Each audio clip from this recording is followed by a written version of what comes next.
Hi, Warrior Mothers. It's me, Heidi Hosking, and I'm here to talk to you today about the top 5 toxins that need to go out of your household for your sensitive children. And by this, I mean actually which products do we need to focus on.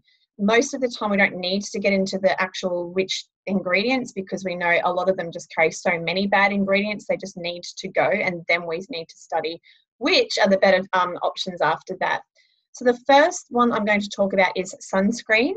Mostly because if you live in a place where you're putting it on all the time, especially at childcare and they slap it on every day, our children are getting smothered in this stuff that is so fake and chemicalized with really nasty toxins in it that is going straight into their skin. The skin absorbs it and they are getting hit after hit after hit of all these chemicals. And of course, you know, that we do need to look out for the sun, but there are better options than natural options. They are more expensive, I will say that. And so that's when you start to consider when you're going out, what you might do instead. If they absolutely have to have it applied at childcare, you might say, could you use it sparingly? You will get creative. And then you start to see how much of a toxic load it is when you start to realize how much you just put it on because it's cheap and yeah, it's just the done thing. So number 2 is soap. Consider the soap that you're using for your child's hand washing and also in the bath or the shower. Most of the time you can find much more natural bars of soap. You can make your own, hand pump soap, particularly if you've got a nice essential oil. You can make it very easily, but also one of the easiest things is to use Castile soap. So that's really natural soap that's not going to aggravate your child. Many soaps, even soap bars, will still contain fragrance and other chemicals that we really don't want for our children. So the more you pick up the ingredient label and see, oh yeah, I recognize oil, I recognize essential oil, that's when you start to go, okay, if it's good for my child's skin, then I could virtually eat it. The next one, number 3, is toothpaste. Most people don't consider this because it's really the done thing that we follow Colgate or, one of the bigger brands of toothpaste because that's what the dentist says. And unfortunately, toothpaste is one that obviously goes in your mouth. There's a reason why it's got the warning, do not swallow. But of course, the mucous membranes inside our mouth are so thin that anything's going to cross straight in and go into your child's system. And we do that, twice a day. It's a regular thing. And toothpaste has colouring, it has triclosan, which is like a pesticide, let alone a pile of other nasty chemicals that you just don't want going into your child's system, which is building up their toxic load.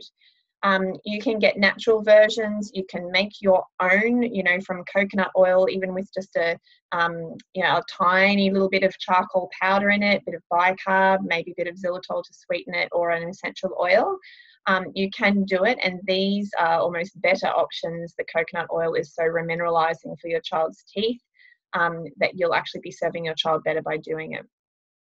Number 4 is detergents and softeners. Again, what we wash our children's clothes and bed sheets in, they're with them all day. And until you remove all those chemicals, you don't realize what a hit it is having that there all day, especially, with the softener on top of it, with fragrance in it. So that's another one. You will need to probably go to your health food shop to get a better option. Most at the supermarkets still aren't that super great. But you can also, knock it down a level. So even if you buy the Eco Store one at the supermarket, that's still a much lower toxin load than some of the other ones that are there, the bigger name brands. But really important because it's on your child with them all day, every day. And so they're just getting lots and lots. Number 5 is chlorine. So again, if your child is still drinking a lot of tap water, they are charging down chlorine in that water. Unfortunately, quite a lot. And chlorine, it destroys our immune system. So for children who are always getting sick, you need to get rid of chlorine. But also it calcifies our pineal gland, our third eye, which basically means our children are then not able to use their third eye and their intuitive superpowers because we calcify into a hard little rock, our pineal gland, by the chlorine and the fluoride that's in the toothpaste, I should add as well. So that's a big one. Filter your water, please. If you can get a jug that filters chlorine and fluoride, that's even better. Find out what is in your water around where you guys live.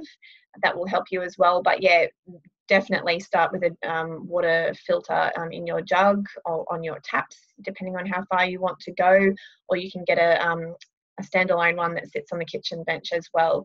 But you'll be serving your child so well by doing this. And when you make all these changes, likely they'll be changing for you as well, which means the whole family is going to get rid of a whole lot more toxin load than they ever did have. And so all of you should see great benefits, particularly in immunity, clearing brain fog. You might notice in lots of different ways what's happening. You know, fragrance can really affect our hormones, and that's for us as, you know, adults and women, but also for our children and how they develop as well.